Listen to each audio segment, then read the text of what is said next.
Linear motion. Scalars and vectors. A scalar is a type of measurement or quantity which has size or a magnitude but not distance. An example of this is how fast you can travel when running up and down the court in basketball. Another example of a scalar is volume, density, energy, mass, and time, as these don't require direction to them. On the other hand, we also have something called vectors. Something that has both a force and a direction, such as deceleration, acceleration, and momentum, are all known as vectors. Like most forces, vectors don't need to always be a positive. They can also be negative if something moves opposite in direction to the way that the force acts. As vectors work with the distance of something, it is important to know the displacement of the object. Displacement is the direct route of something from the start to the end. For example, someone may run around the court multiple times in basketball before getting to the end to shoot, and we would measure this as their distance. However, the displacement would have been the direct route from one end to the other. Distance and displacement. Distance and displacement are both vector quantities. Distance is how far an object has covered, for example, how many meters someone has moved on a basketball court. However, displacement is the direct route that someone would take from their initial position to their final position. These two factors combine with the topic of forces to make distance and displacement.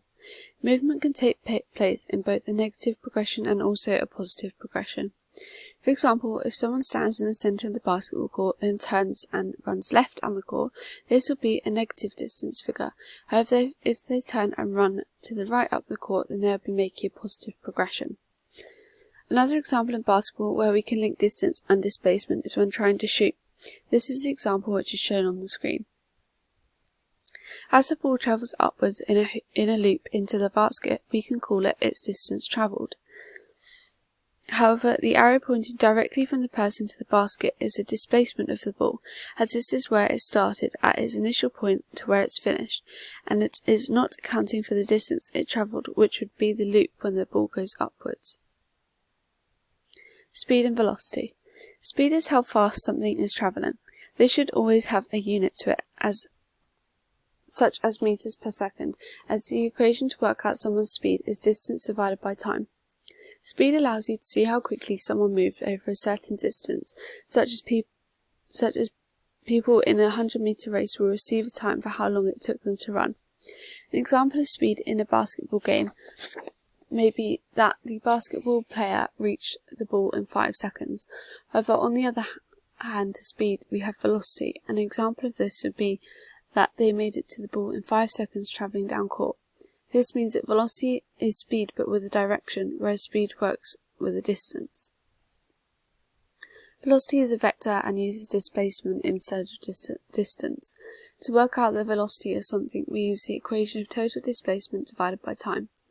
The next topic of acceleration links this, as velocity time graphs show changes in someone's acceleration. Acceleration is the ability or capacity that an object has to gain speed, and this is affected by the object's direction and velocity. Because of this linked relationship, we give something acceleration when we see changes in velocity. This makes the equation to work out acceleration change in velocity divided by the change in time. We can give an example of acceleration in basketball when someone runs down the court to receive a pass. In this movement, they are having to speed up or accelerate to get into space to receive that pass. Impulse and momentum. The last topic is impulse and momentum. Momentum is a product of your mass or velocity when moving, whereas impulse is calculated as your integral force, which is applied over a certain period of time.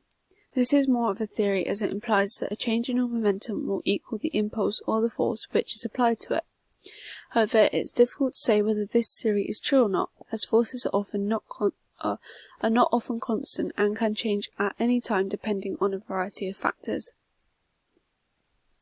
Because of this series of suggestions, we can make connections between how forces act on an object over time and how the motion of the object changes to suit this. For example, in basketball, if someone is travelling at speed down court and they need to decelerate, a force such as friction will be applied to them.